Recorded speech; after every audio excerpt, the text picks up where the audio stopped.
This is Mr. MegaManFan for the PC Engine Files, and if you like anything that you see or hear today, please do me a favor, subscribe to the channel, like this video, and share it with a friend.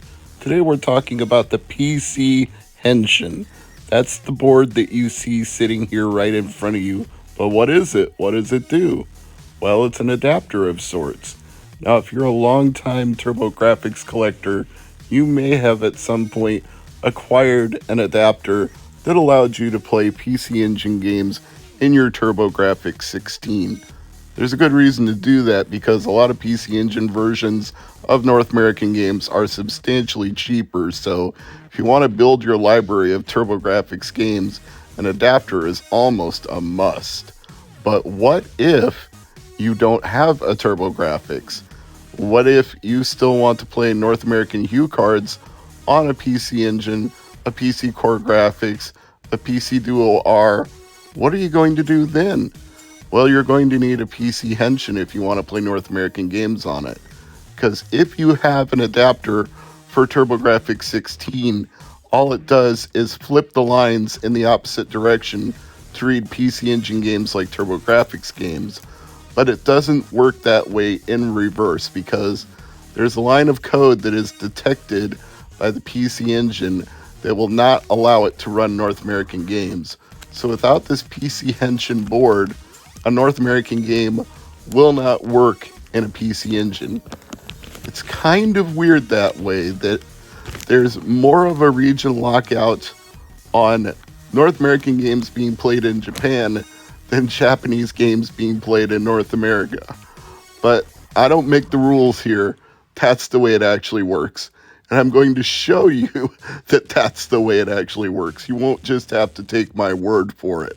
Now, I should give you a couple of caveats about this before I demonstrate it. First, it's $80 before shipping. Second of all, there aren't many people that sell it. You can occasionally find it on eBay. It may cost you even more than that. Or you can do what I did, which was to order it from Tototech.com. Totek.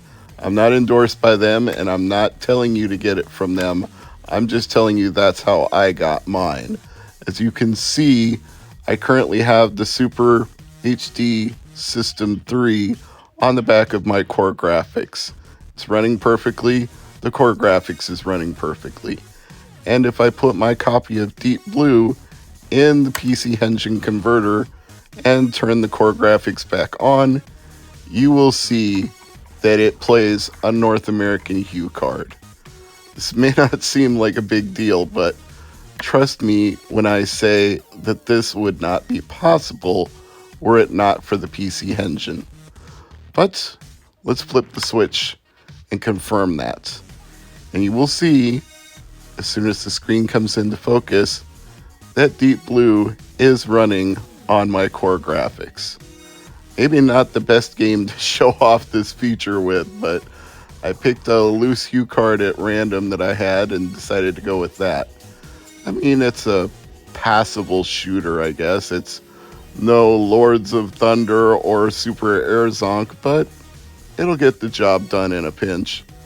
So now, of course, we have to prove that this doesn't work if you don't have the PC Henshin in here, which is what I'm about to do. So as you can see here, I've turned off the Core Graphics and taken the PC Henshin out. Now let's just load Deep Blue into the naked Core Graphics. There will be no card converter. It'll look just like a normal PC Engine Hue card going into the slot. I mean, they are all Hue cards. They're just, their lines are oriented differently depending on whether you're in North America or Japan.